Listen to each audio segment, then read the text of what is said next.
सभी साथियों को नमस्कार। साथियों, आप सभी का स्वागत है हमारे इस मंच पे। एक ऐसा मंच जहां बीएड टेट 2011 से संबंधित सभी जानकारियों को ऑथेंटिक और सत्यता के आधार पे आप तक पहुंचाया जाता है। साथ ही आप तक वो सारी बातें पहुंचाई जाती है जो वर्तमान समय में माननीय सर्वोच्च न्यायालय के अंदर घटित हो रही हैं।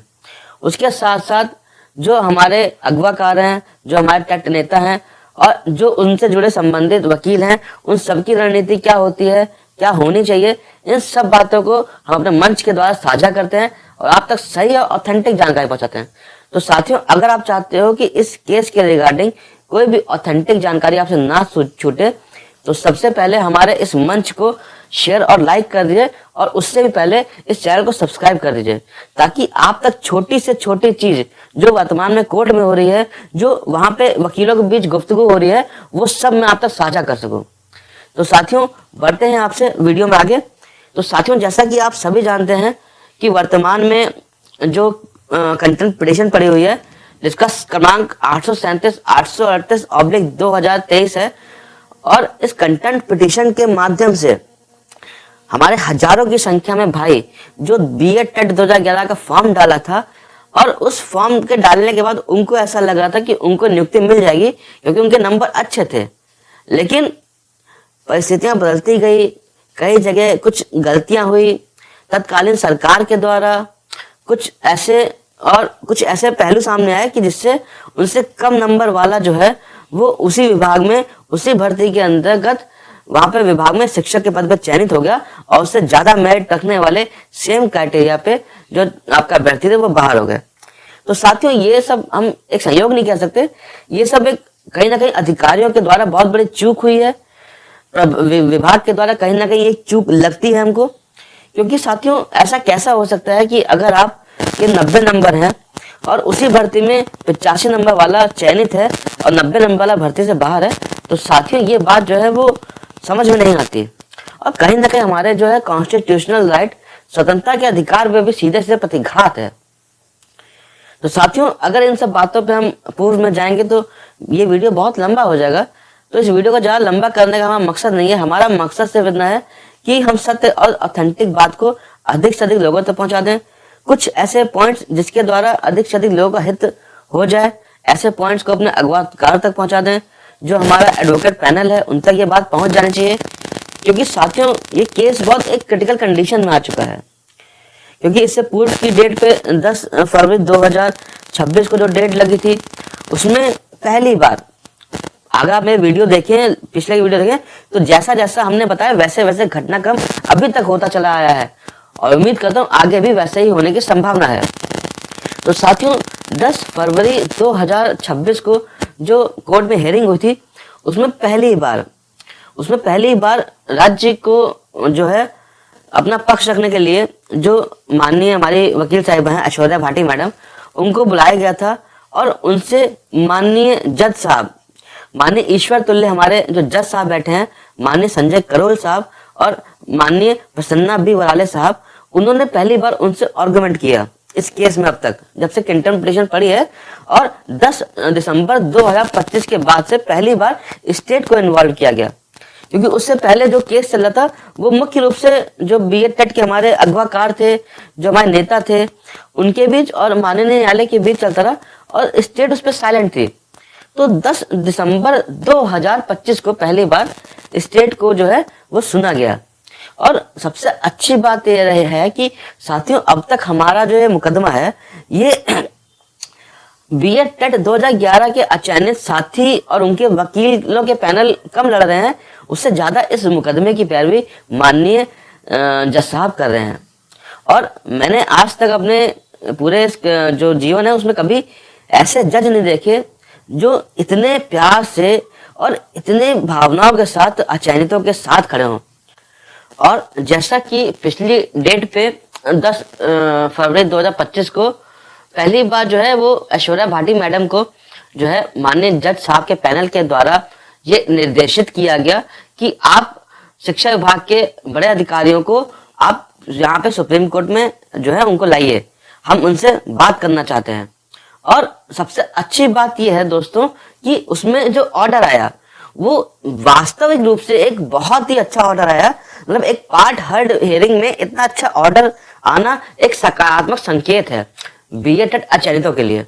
जैसा कि ऑर्डर में साफ साफ लिखा हुआ है कि स्टेट को ये बोला जा रहा है कि वास्तव में जो ये केस आप देख रहे हो बहुत क्रिटिकल है, असल में बहुत आसान है और सॉल्व किया जा सकता है।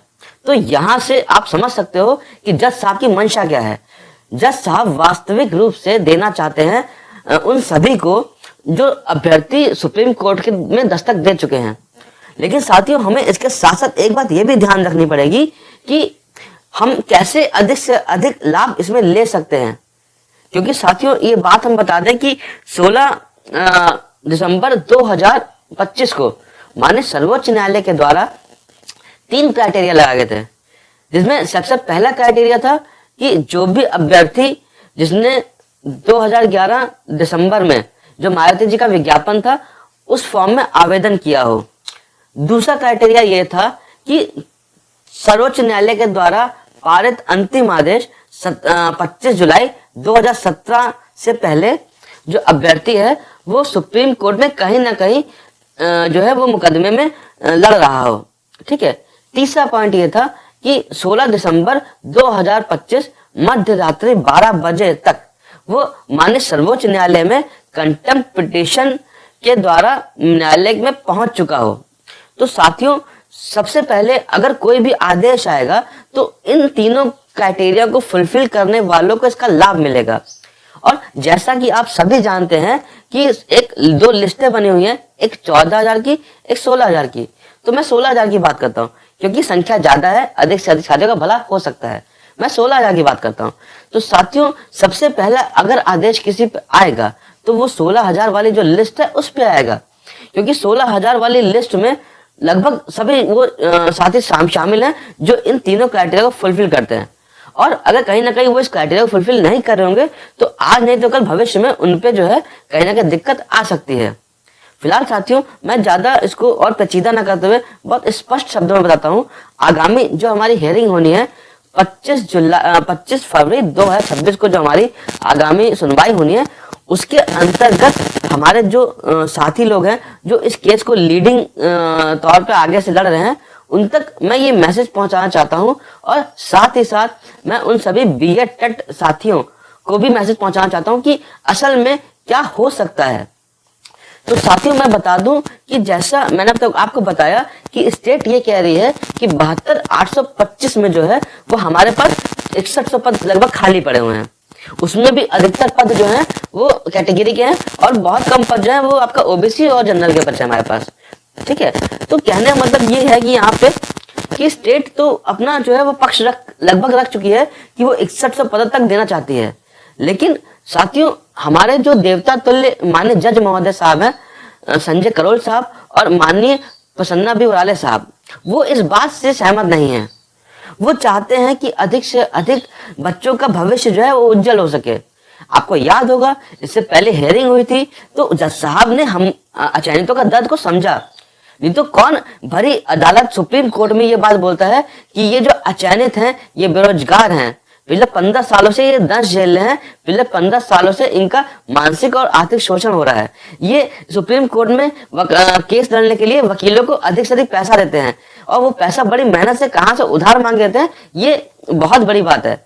इतने विनम्रता पूर्वक और इतने ज्यादा मतलब भाव से इस केस को समझना मेरे ख्याल से भगवान ही समझ सकता है। हम अचयनितों की पीड़ा को, उस पीड़ा को समझा हमारे आदरणीय जज महोदय साहब ने। तो उनका कहना यह है, उनका मानना यह है कि वो अधिक से अधिक लोगों को जो है वो नियुक्ति पद दिलवाना चाहते हैं। क्योंकि साथियों, आप जानते हैं कि चाहे पास्ट में वो सपा की सरकार रही हो या वर्तमान में भाजपा की सरकार हो, दोनों सरकारों में अभी तक कोई ऐसा मतलब श्योर शॉट नहीं दिखा कि वो अधिक से अधिक लोगों को इसमें चयनित कर सके।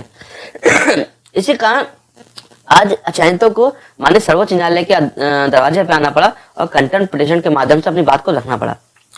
तो साथियों, मैं ये बता देना चाहता हूं कि अगर इस केस में आगे कुछ पॉजिटिव होने के चांसेस हैं तो सबसे पहले हमें उस लिस्ट को प्रोटेक्ट करना पड़ेगा। 16,000 जो लिस्ट है, 16,000 के आसपास की जो लिस्ट है, हमें सबसे पहले उस लिस्ट को प्रोटेक्शन देनी है। कोशिश करनी उस लिस्ट को अधिक से अधिक जो है वो क्रियान्वित किया जाए। क्योंकि साथियों स्टेट जो है वो अधिक से अधिक 61 पदों पे अटकी हुई है। मतलब स्टेट मान रही है कि कहना 61 से वो दे सकती है, लेकिन आप इस बात को भी नहीं नेग्लेक्ट कर सकते कि इसी भर्ती में एक जब 90 नंबर वाला चयनित है, वो 90 नंबर लेके, जैसे मान लीजिए जनरल में किसी कैंडिडेट के 90 नंबर हैं, वो चयनित है, और जनरल कैटेगरी में अगर कोई 110 नंबर लेके बैठा है तो वो इस भर्ती से बाहर है, उसको नौकरी नहीं मिली। तो इन सब जो जितनी भी विसंगतियां हुई हैं इसको दुरुस्त करना पड़ेगा, और ये दुरुस्त कराएगा हमारा न्यायालय। इसीलिए इस पॉइंट पे कहीं ना कहीं जो है वो फंसेगी स्टेट, और कहीं ना कहीं हो सकता है कि स्टेट को बाध्य कर दें जज साहब कि आप जो है इस 16,000 की लिस्ट को देकर लाइए, ये पहली लिस्ट है, इसको आप देकर लाइए, बाकी उसके बाद क्या करना है वो हम आपको बताते हैं। उसके बाद का मतलब ये भी है कि साथियों उसके बाद भी कई लोग हैं जो 16 के बाद इस केस में जुड़े हैं, तो हो सकता है कि उनके लिए भी फ्यूचर में कोई संभावनाएं खुले। लेकिन साथियों वो तभी पॉसिबल है जब ये 72,825 के बैरियर को तोड़ा जाएगा, और ये 72,825 के बैरियर को जो सबसे तोड़ने में आगे जो इंजन लगा हुआ है वो 16,000 लोगों का इंजन है। तो जैसे ही ये बैरियर टूटेगा, हो सकता है कि भविष्य में इस जो है बैरियर को है वो और बढ़ा के जो है जो इस बैरियर को खत्म किया जाए, और अधिक से अधिक जो 16 के बाद वाले जो हमारे चयनित साथी हैं उनको भी मौका जरूर मिल सकता है इसमें। लेकिन सबसे पहले साथियों का इसमें किसी को मौका मिलेगा तो वो 16,000 वाली लिस्ट के लोगों को मिलेगा। और साथियों मैं आपको ये भी बताना चाहता हूँ कि स्टेट मान रही है कि उनके पास जो है काफी पद खाली पड़े हुए हैं, और अगर जज साहब ने आरटीई एक्ट का अनुपालन करा दिया गया, और आरटीई एक्ट क्या कहता है कि कोई भी शिक्षक का पद खाली नहीं होना चाहिए, और अगर जज साहब ने सुप्रीम कोर्ट की जो सुप्रीम पावर होती है आर्टिकल 142 और आरटीई एक्ट को अगर कॉम्बो करके अगर स्टेट के सामने रख दिया, तो स्टेट को बाध्य हो जाना पड़ेगा उस लिस्ट को नौकरी देने के लिए। तो साथियों मेरा मानना यह है कि सबसे पहले हमारा जो कार्य है वो इस लिस्ट को हम जो है संपादित हो देना चाहें, क्योंकि साथियों जब ये लिस्ट आपका आगे बढ़ जाएगी तो अपने आप इसमें पीछे जो बैरियर लगा है वो अपने आप टूट जाएगा, और कहीं ना कहीं अधिक से अधिक साथियों का इसमें भला हो जाएगा। तो साथियों उम्मीद करता हूं आपको मेरी इस वीडियो को समझ में आया होगा, आप समझे होंगे कि एक्चुअल में क्या हो सकता है और क्या किया जा सकता है। तो साथियों इसी उम्मीद के साथ कि आपको मेरी इंफॉर्मेशन इंफॉर्मेटिव लगी होगी, आपका विजन क्लियर होगा। तो साथियों इसी सब चीजों को अगर आप जानना चाहते हो और इस भर्ती से जुड़ी कोई भी बात छोड़ना नहीं चाहते हो तो इस चैनल को सब्सक्राइब जरूर कर लीजिए। मैं आपसे उम्मीद करता हूं कि आपकी उम्मीद पे मैं कोशिश करूंगा कि अधिक से अधिक सच्चाई और ऑथेंटिक न्यूज आप तक पहुंचाऊं। मिलता हूं साथियों आपसे अगली वीडियो में, तब तक के लिए जय हिंद।